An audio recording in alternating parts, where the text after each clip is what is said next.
I want it to be a place where my kids and their kids can have a situation where, regardless of what happens around the age of 16 and what test results they get and all that sort of thing, they know there's a pathway and a chance for them to find something here that they can do, that they can enjoy, that they can earn a living from. And I don't think that's impossible.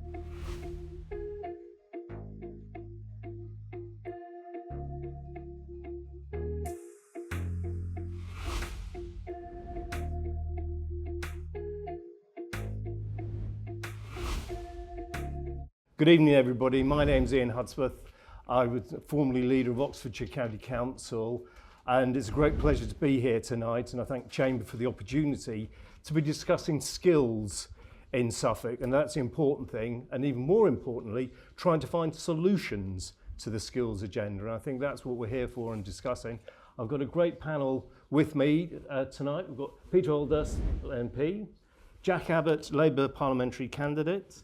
We've then got Jackie Partridge, Youth Engagement Manager of Aspire Suffolk, and Tom McGarry from EDF. So we've got a great panel who'll be able to answer all the questions you have, and I'll be making sure that we're not going to ask them all to answer questions, but if when you're asking a question tonight, if you could say who you are, if you represent an organisation, and who your question is aimed at, perhaps, and we'll all duck, I'm sure, at that stage. But no, we're here to answer the questions. But first of all, I'd just like to introduce Josh Wilkins, an apprentice, to talk and discuss his journey through EDF and returning here. Josh, over to you.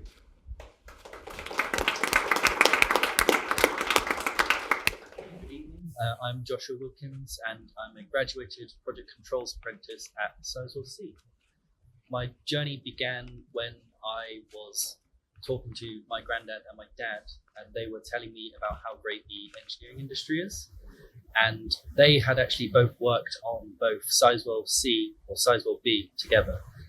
My granddad as a project manager and my dad as a general construction engineer.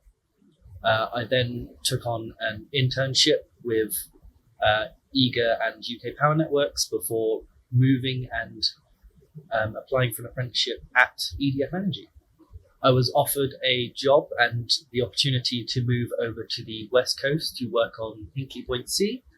I was very happy to move and took the job and moved over, and I spent 2 of my 3 years of my apprenticeship at Hinkley, working in a bunch of different areas like cost and risk and scheduling. And then for my final year, they asked if I would like to stay with Hinkley or return back to Sizewell, the original placement I applied for. And I was very happy to move back to Sizewell because my roots in Sizewell B with my granddad and my dad, I'd wanted to continue on that engineering history and work at the new Sizewell C reactor. Thank you very much. That's a really inspiring story, and I hope out of this we're going to get more examples coming forward. So thank you very much. Thank you, Josh. Excellent. Okay, thank you very much. If I could go to Nadia, your first question, please. My interest is the new staff report at Felixstowe, and I would like to know what opportunities and numbers even estimates of jobs that are going to be available from that for Ipswich and Felixstowe, and if those jobs are new type jobs, if the colleges are ready to support the young people with apprenticeships for those jobs. Thank you. Dottie, I'll have a go, but I'll be frank, it's slightly outside my area of I represent, because we're representing Waveney and Lowestoft. It's only 45 miles up the road, but the economy is very, very different. But if if I look at the Freeport in Felixstowe and the Haven Gateway, what it is, it's the most of the opportunities that will be coming forward are, I think, in the logistics industry, which actually, if you look over a probably 40 or 50 year period, and you look at businesses that have grown up in this area, which have been very, very successful. And I think that is a foundation on which you can build. And when I do get down here, I do see significant investment and development in that logistics industry. And so I think there will be opportunities coming out of there. But as I said, 45 miles up the road, we have a slightly different focus. So I may not be the best person to completely answer that question for you. Anybody else? Yeah, Tom. I would just say, actually, from a Sizewell C perspective, it's really important that we're working closely, and we are, with the Freeport Initiative, because it's going to be potentially much broader than logistics. What we could have a situation is that it could be established at a point when we're in construction. So we might be looking at a number of businesses and parts of the supply chain that will be based around that area. Certainly unlikely that Felixstowe would be used for any sea deliveries or anything like that, but there could well be a number of companies that are based around that area. But also to look to the future, because one of the connections with the Freeport is, of course, with the energy sector on the coast. And that energy sector will potentially have Sizewell C, we're generating 3.2 gigawatts of electricity. That's roughly enough for 6 million homes. But then in terms of offshore wind, around another 5 gigawatts. Now, the thing about the wind, of course, is that it's intermittent, but that means that there's going to be an excess of electricity at certain points of time. And what can we do with that additional electricity? And crucially as well, what can we do with all of that heat that just goes into the North Sea from Sizewell C? We've got residual heat there that can be used potentially for other applications. So we could be looking at the creation of hydrogen. We could be looking at other synthetic fuels as well for transportation. And that's why it's really important to look at the bigger picture and to link in a kind of all energy hub around the East Coast, what we can do not only to decarbonise our energy sector, but also transport too. Caroline, did you have a question? I'm actually talking as a mother, although I am a Suffolk County Councillor and an East Suffolk Councillor. I'm talking as a mother, and I'm hoping my children aren't going to listen to this. Both my children went to university. My first question is, how do we get them back when they've actually left the county?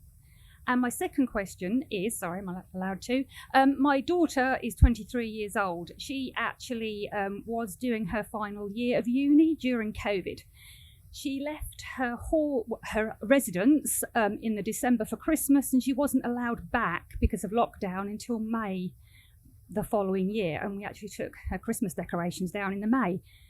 The students suffered very severe mental health issues, anxiety, panic attacks, and all sorts.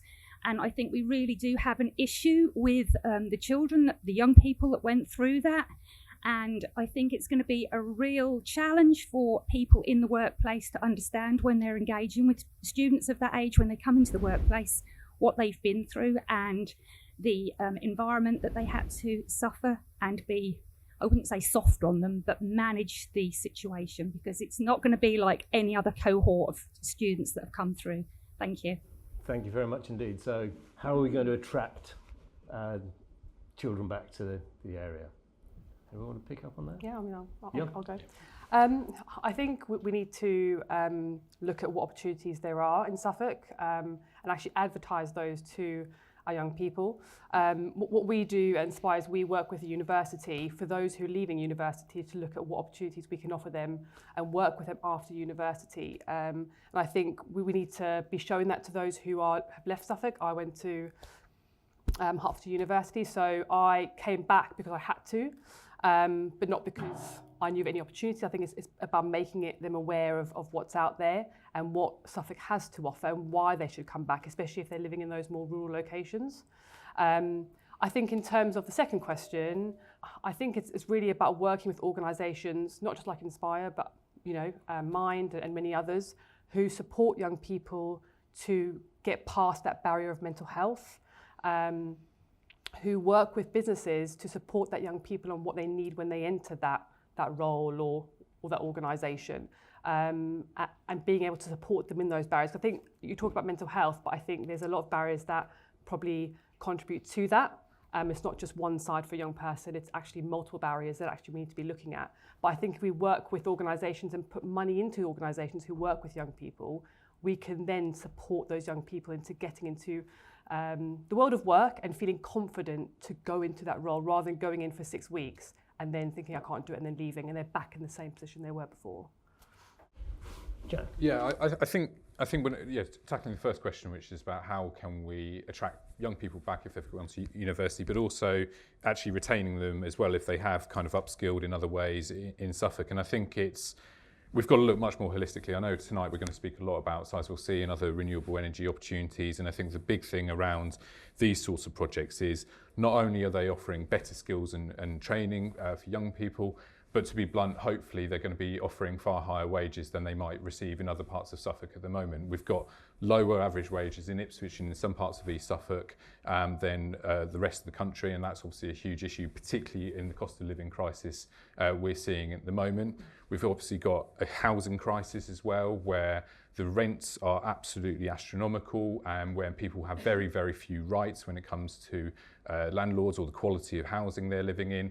And the dream of home ownership is a dream for many, many people, particularly in other areas of Suffolk. So that's all a big factor, but also our wider infrastructure as well. And I don't just mean roads and trains, which are obviously important factors.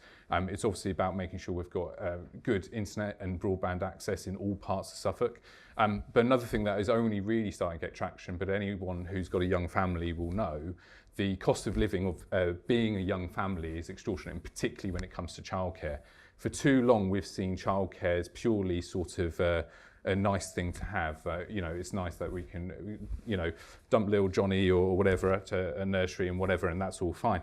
The problem is the sheer cost of it now is absolutely extraordinary, and it's preventing particularly young mothers going back to work. So there's a huge problem there, and it's taking up the cost of sending a child into childcare actually is far greater than it would in terms of your income. So people are now making a decision to stay at home, not go back to work for whatever, and through no fault of their own. So unless we start addressing those sorts of real fundamental issues, and it's particularly pernicious in rural areas where services can be even more difficult to get hold of. So I think we'll touch on it more later on. But as I said, it's a bigger holistic look. It's delivering skills and jobs and higher wages, but it's also about the settings in which people can live and afford to live in as well.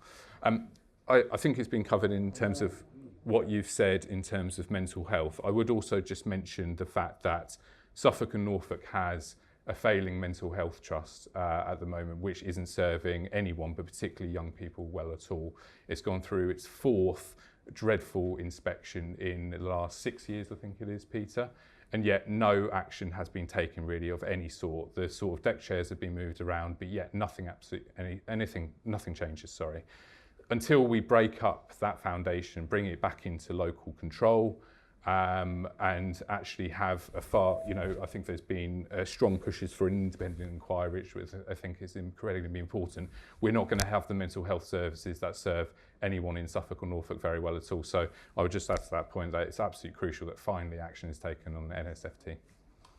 Peter. We could have a long talk about NSFT, but it's probably not. The two issues of Caroline's question are, firstly, she's highlighted the mental health challenges that have been created by COVID. She is right to do that. I do chair in Parliament the all-party group for colleges and lifelong learning, and from the feedback I get from both East Coast College and from the Association of Colleges, that is a major challenge. I am a government MP and I support the government, but FE for too long has been a Cinderella service, and there has been recent improvements, but there's still a long way to go. As far as how we get the children back, a lot of this evening we're going to be talking about the opportunities in energy and the move towards the transition to zero carbon, the opportunities that provides in this area. But I think what we need to be doing right across East Anglia, whether it's in Lowestoft, whether it's Ipswich, Norwich, Cambridge, those areas have particular expertise.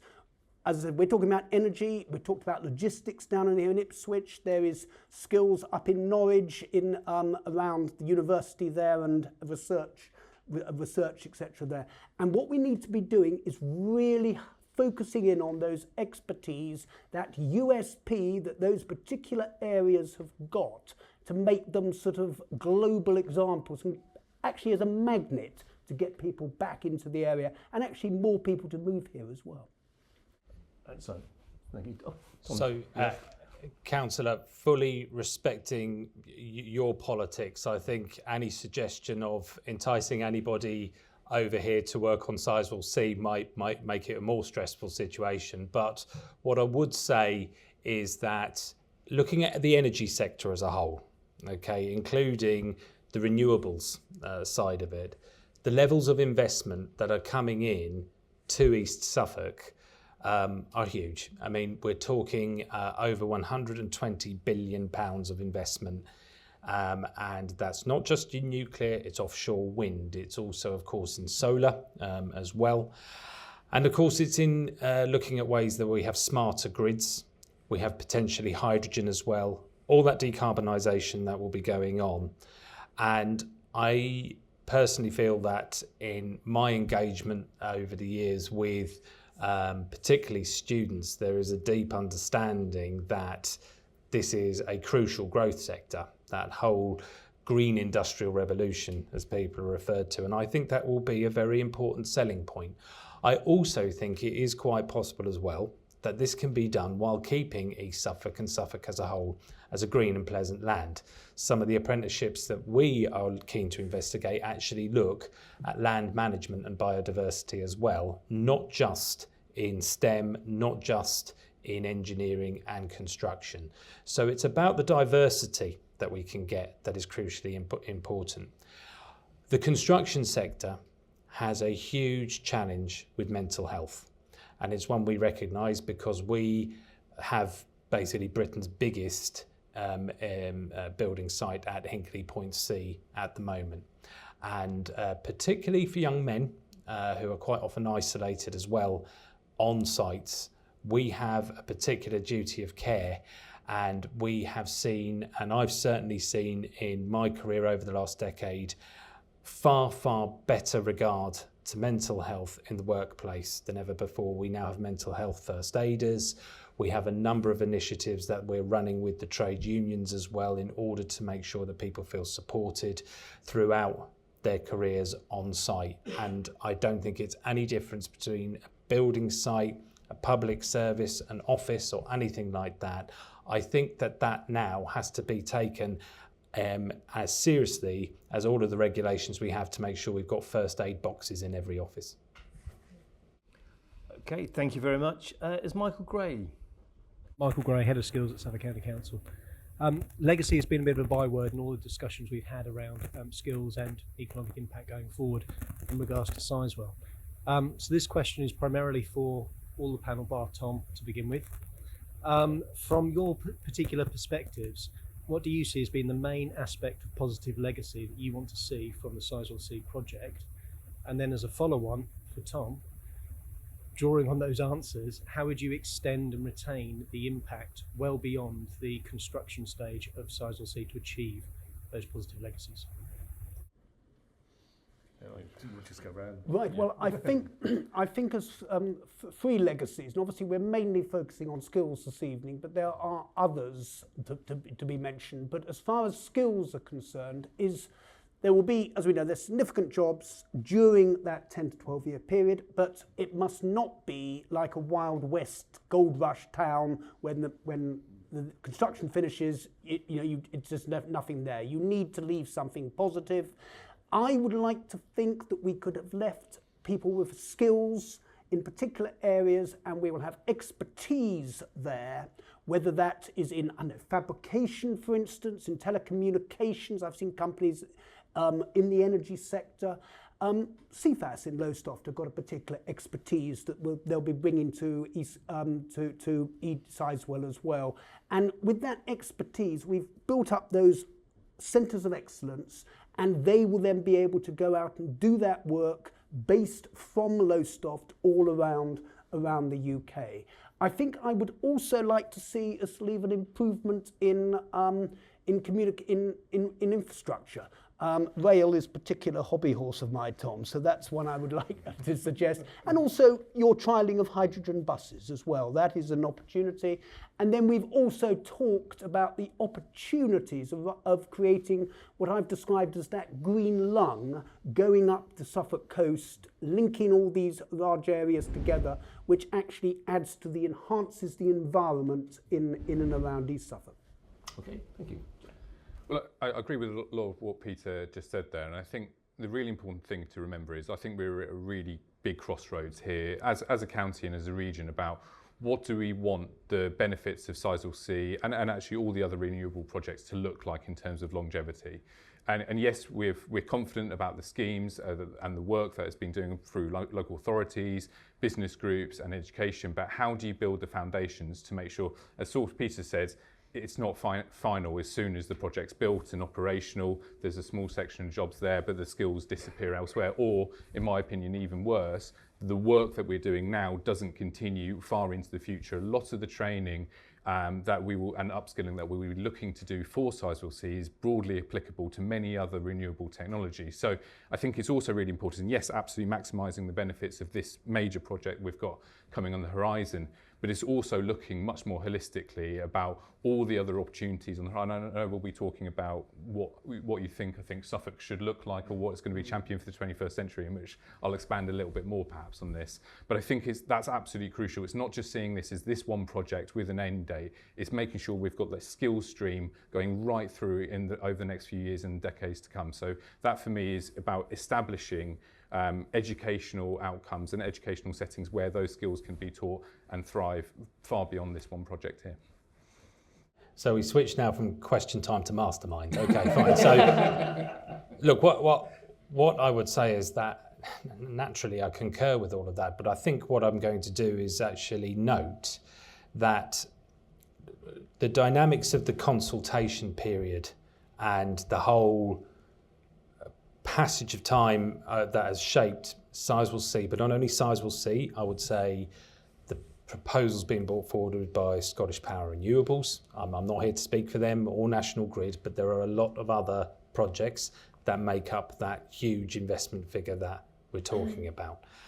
And the one constant in all of that has been local communities and their representatives in terms of their engagement with those projects. And it has actually been people like the questioner, Michael, along with his councillors, who have helped to shape a lot of what they want that keyword legacy to look like.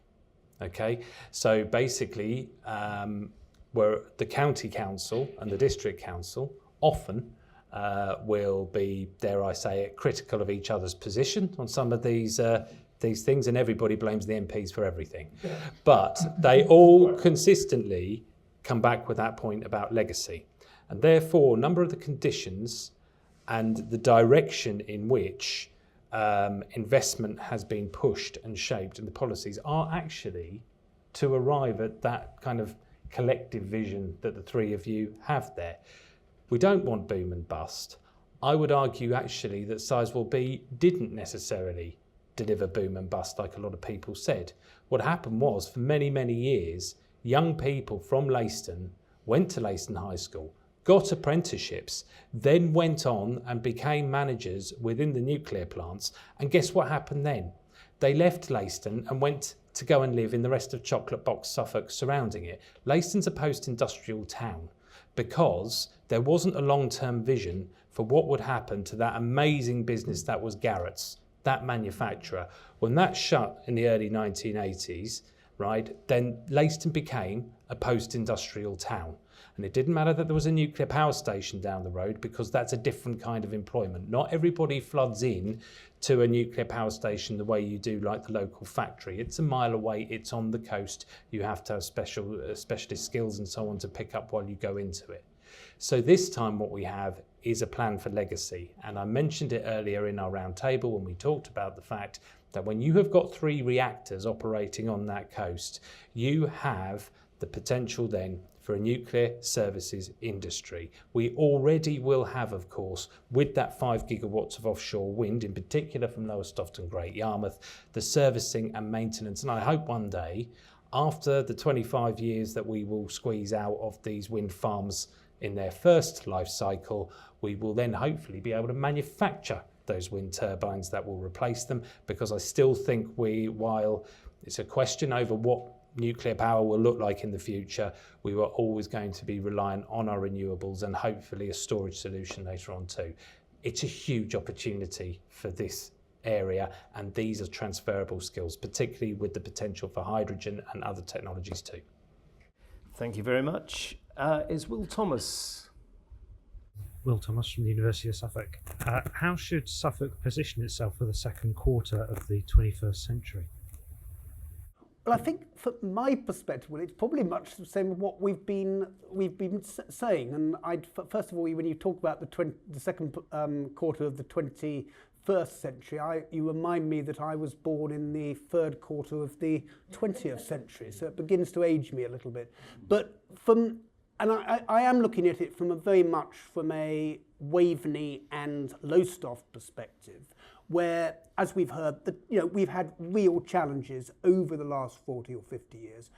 And from my perspective, the transition to net zero does provide a real opportunity. And when you look at, we're talking about the opportunities of nuclear this evening, there's also those, 50% of the UK offshore wind fleet will be anchored off the Norfolk and Suffolk coast. There are also these opportunities coming forward at hydrogen, whether that's from the oil and gas at Bacton to the north of Yarmouth, whether that's here it's from offshore wind, or whether it is from nuclear. And all of a sudden, net zero means that we are not, we're right in the centre of it, right in the fulcrum. And it's a tremendous opportunity for people that I represent to have good jobs and to bring prosperity to the area. And I would hope, we talk already about us being the all energy coast. I would hope we could be a global exemplar of how to do net zero. Excellent.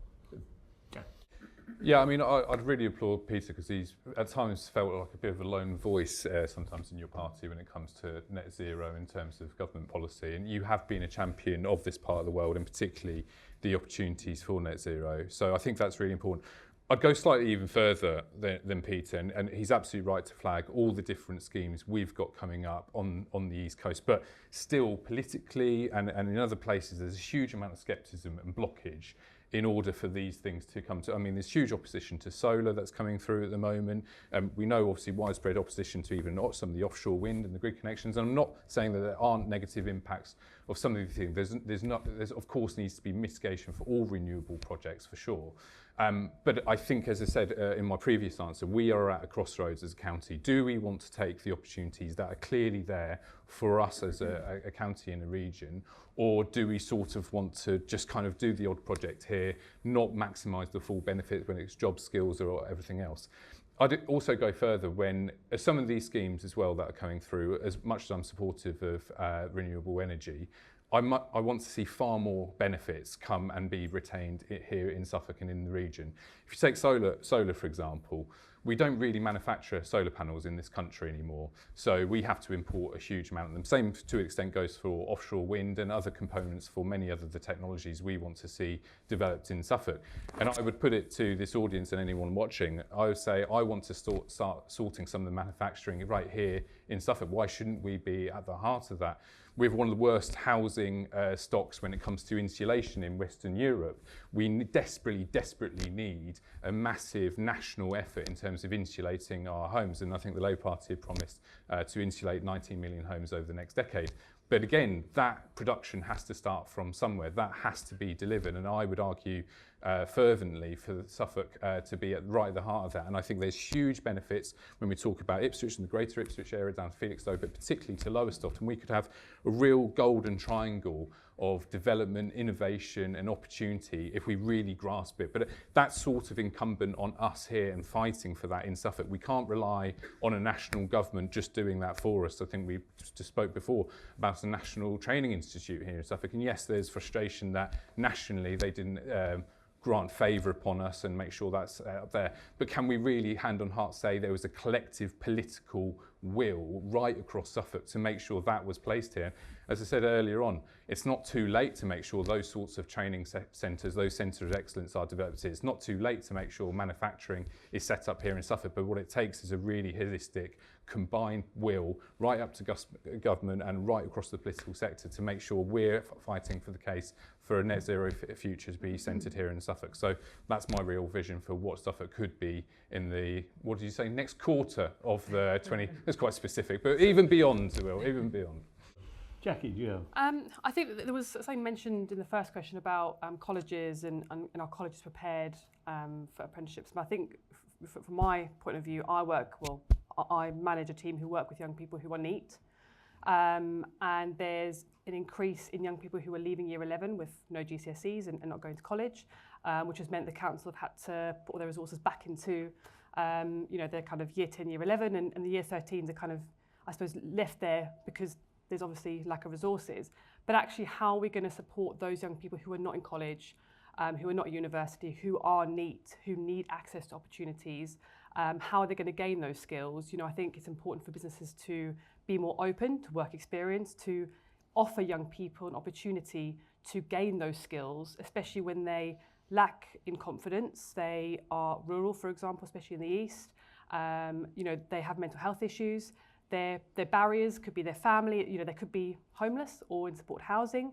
And for me, that is my, I suppose, biggest thing about how can we support those young people, because they are the furthest away from being, I suppose, able to be employed or feel like they can be employed because they feel they don't have those skills. But actually, if we look at businesses open their doors and say, actually, we'll have a few young people for work experience, for example, actually that young person could build up that experience, hopefully maybe work for that company, but actually feel more confident to apply for a certain job or feel like they are worthy of being employed, because a lot of young people will just, I suppose, be on universal credit and just be in the same routine over and over again. They won't know how to get out of that. And I think that's also a big part of, yes, colleges can support young people when they're in there, but what about those young people who are not in college, who are just out there somewhere? Okay. Well, as a Suffolk resident, long before I went to work for EDF, I think that what we should do is look at, the baseline being now, a little bit before that period, and then look at where we might be by 2050. And I think that the first thing we need to do is to look at where our strengths are and to look at what we've already got to be proud about.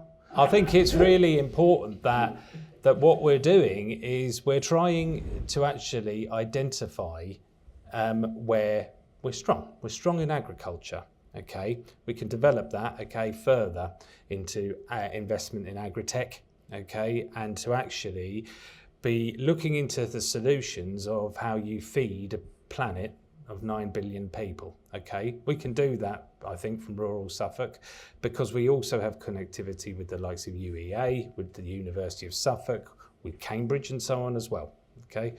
I think that we are an incredibly important centre for logistics, and we've got the heritage coast and we need to respect that, but there's a lot of energy projects on it. What I think we need for 2050 is a vision, because I think from a lot of towns, and dare I say it, like, Stevenage and like Ipswich, a lot of urban centres, there is this kind of feeling, I think, of a lack of ambition and a lack of vision, and that it's not really right. It's that point about confidence I think we were talking about earlier on. And I think what we should be aiming for is a big vision. And I would say that big vision should be along the lines of the entire world looking at East Suffolk and Suffolk as a whole, okay, and saying that is the place where they saved a planet and inspired a generation. Why not? That's the question. Why not? So there you go. And what we should be doing is working towards that. I want it to be a place where my kids and their kids can have a situation where, regardless of what happens around the age of 16 and what test results they get and all that sort of thing, they know there's a pathway and a chance for them to find something here that they can do, that they can enjoy, that they can earn a living from. And I don't think that's impossible, because as much as they might try, those two haven't disagreed with much tonight. Okay, questions to come. Yeah. Okay. So I think that there is a real possibility for it, and I think that the county as a whole, it's been presented with an opportunity that a lot of other counties would love, particularly from energy. We need to focus on the combined benefits, not just the combined impacts. It's very interesting there. You mentioned agriculture, and of course, we're talking here tonight about the future of energy and all the sort of industrial works, but actually this area is very much heritage, agriculture, and how do we make sure that that's still in the DNA? And yes, it's going to be the world leader, I can understand that, because everybody's committed to that by the end of the 21st century, but how are we going to retain the agriculture and hospitality skills, and how do we promote those? Can I just, on agriculture, I think the two things are entirely combined. Yeah. If you don't decarbonise the agricultural sector, and don't get me wrong, a hell of a lot of farmers are switching on very quickly, would like even more support in terms of whether it's bioenergy or some solar, which can work quite well in an agricultural setting. There's lots of different technologies which will help them decarbonise, reduce their costs, and makes farming far more sustainable into the future. So I don't think this has been the problem for a little while. We've seen certain sectors as an either or, that, well, if you do this, what was the impact over here? Well, we haven't done enough of, well, how can we bring these sectors together and work together more efficiently? And I think particularly the renewables and agriculture, they work hand in hand in terms of what we can achieve. Yeah. I need a declaration of interest that I am a partner in a family farm, and I live 50 yards from a solar farm on that particular farm. I think I would just highlight 2 or 3 things. You're right, agriculture is at the heart of this county.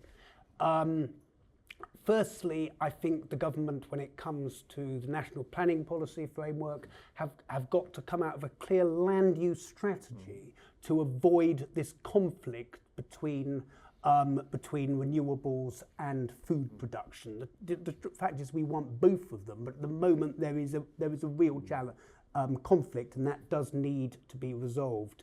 I think the other thing I would say about agriculture, and I do live on a farm that is a traditional, probably fairly intensive arable and pig unit.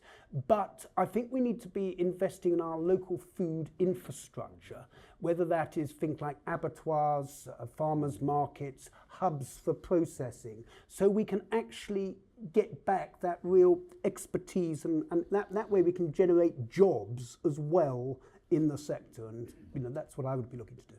Excellent. Yep. Michael Mahoney?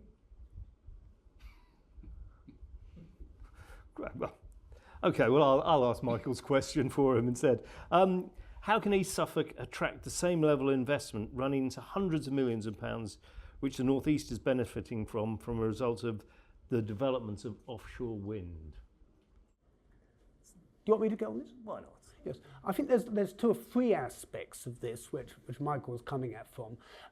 I think, first of all, if you look at funding provided to government through the prism of the Levelling Up Fund, we ain't done very well, and we need to be doing better on that. There is, I don't want to get into the detail of the designations, but when you become, I think, being priority places, nowhere in Suffolk is a priority place. And the way the boundaries of these areas have been drawn in, and they've been there a long, long time, in Norfolk, they have an East Norfolk area, which includes both Great Yarmouth and Norwich, so it becomes a priority place.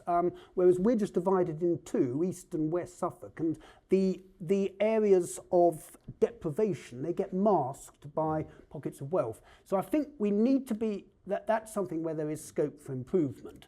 Now, that said, in my own constituency, there is an enormous amount of public investment going on at the moment on a bridge and on flood defences and on various, just about to start on various initiatives to improve the town centre. And at the moment, delivering those sort of infrastructure projects with all the challenges that are happening with COVID and the war in Ukraine and inflation, they are real challenges. So I think the main challenge is to get those done.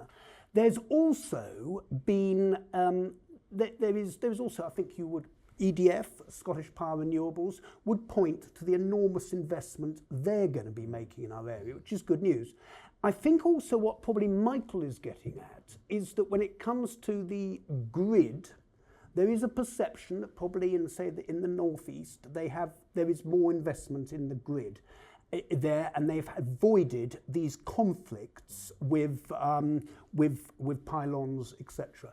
What I would say in response to that is two things. That, for a start, in the northeast, it's much smaller the scale with the wind farms than what we've got down here, as I said, with 50% of the fleet off our coast.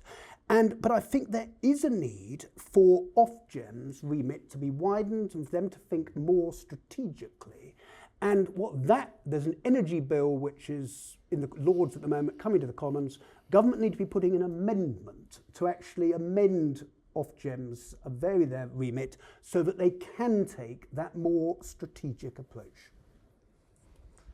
Well, I mean, I'm biased, so I'd say change the government would probably be a good start. Yeah. So we may see that in 18 months or so. You never know. We'll find out. I do agree with Peter, though. He did touch on the ludicrous nature of this levelling up funding. I mean, it's sort of a Hunger Games approach to kind of council funding, where whoever gets the best bid, or in some cases they did bid for it the first time, so they didn't get it the second time. It's absolute nonsense. And it's actually, even if we had got that in Suffolk, it wouldn't barely paper over the very deep cracks that have been done in terms of cuts to local government spending. I think in Suffolk we've lost about £250 million a year of core funding when you add up with the county council funding along with district council funding. So this isn't a Suffolk specific issue. I know it's pretty UK wide, but it's an issue that does need to be addressed about how do we actually fundamentally fund our public services and don't rely on these sorts of piecemeal bidding wars between different areas which are all desperately in need in different ways.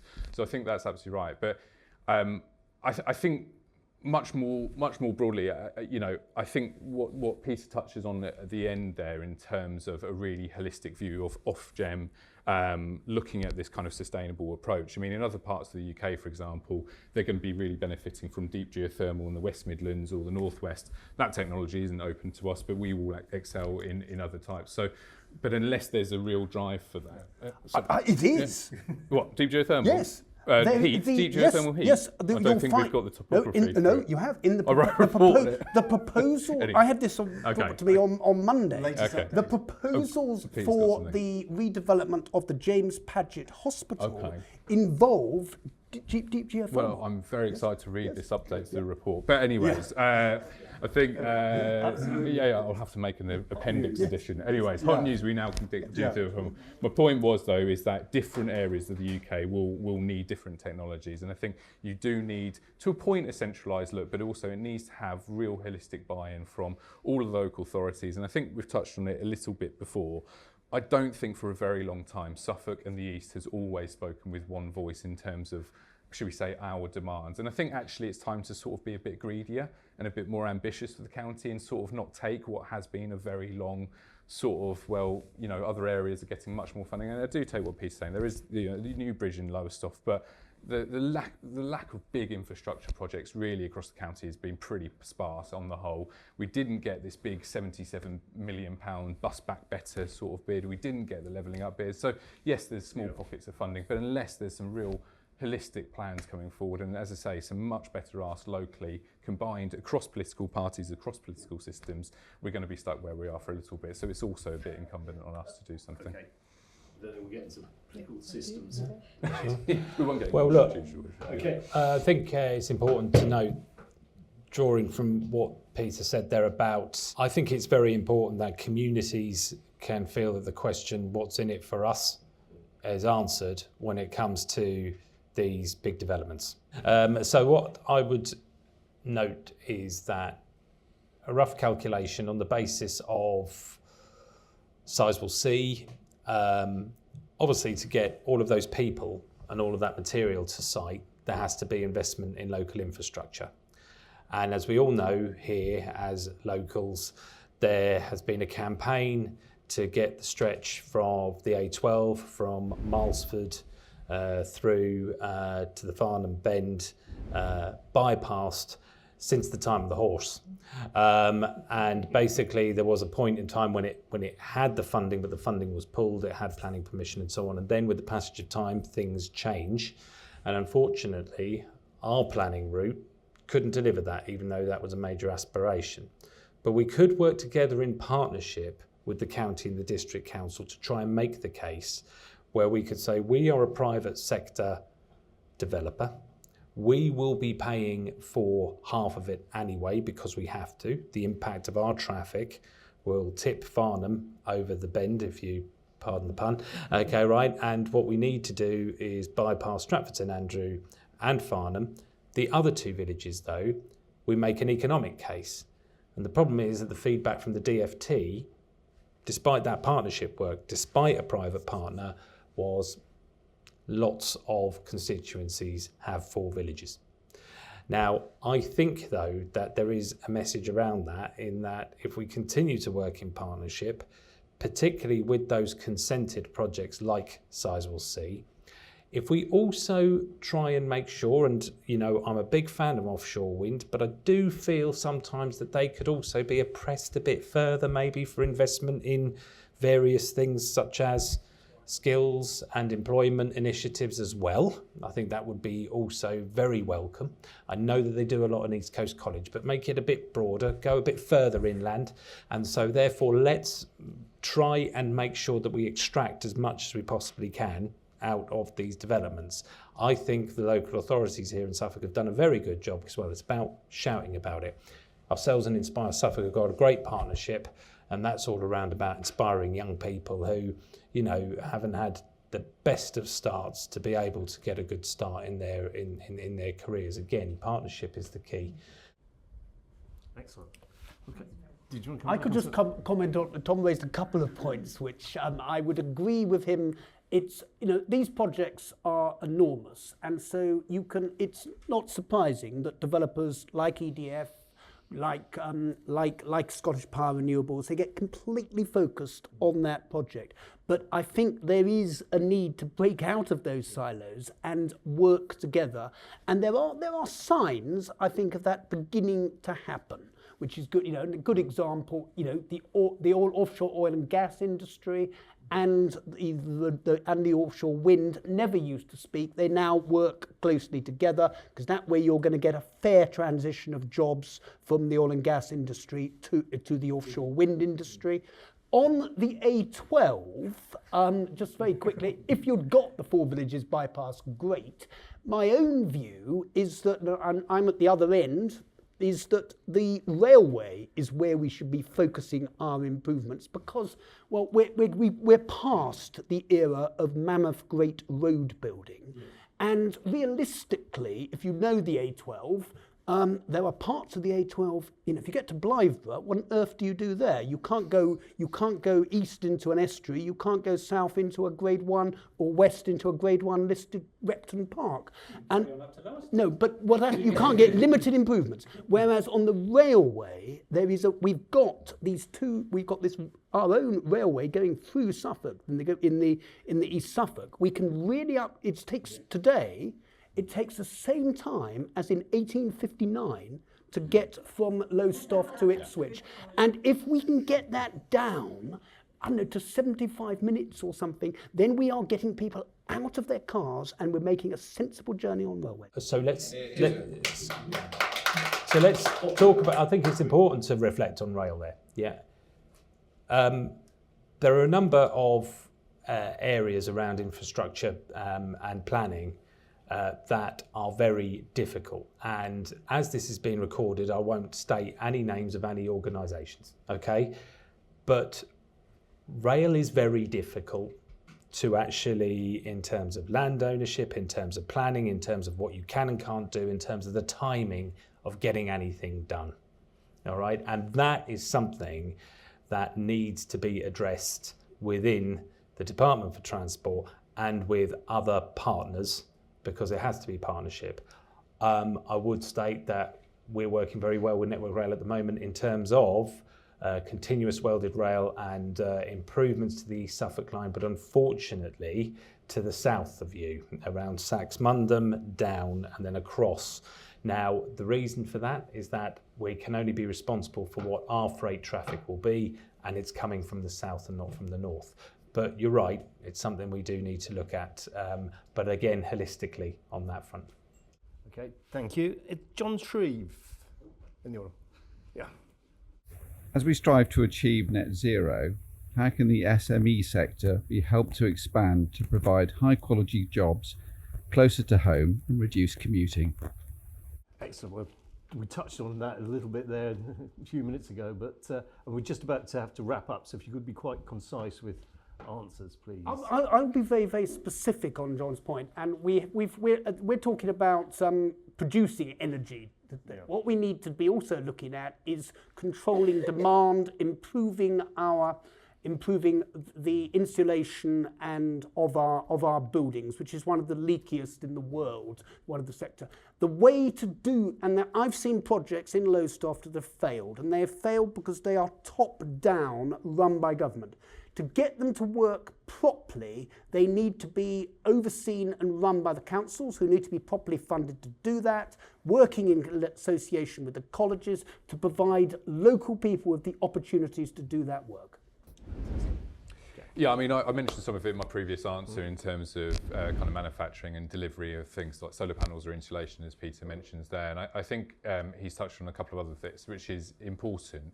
The one thing around insulation I'd probably point out is around the Green Homes Grant, which was a big scheme which would have helped a lot of SMEs deliver what they need to deliver, but it was beset by huge admin problems, and they canned it a year before it was meant to expire and clawed back $1 billion. The biggest problem isn't the fact that they just canned it, is that there's been no real equivalent scheme set up since. And actually what we've seen right across the renewable sector in particular is what I'd call real patchwork approach to policy. And so that's affected big, large commercial generators right through to SMEs as well. I think Peter's right. It's about how are we going to be delivering this stuff locally, because it tends to be far better administered when it is done on a local level. But the money has to come from somewhere, and some of these technologies need a little bit of subsidy in the initial phase. But I'm pretty confident that actually a relatively reasonable investment by government down to local authority level to be administered and support these businesses, you'll have the multiplier effect kick in, and you'll see far more return in terms of growth and investment in the local economy, not to mention the fact that we can localise energy security and also lower people's energy bills, which ultimately really has to be the absolute priority at the moment. But we're not seeing that at the moment, and so my big fear is that has been called for since the even beginning of last year, before the tragic war in Ukraine.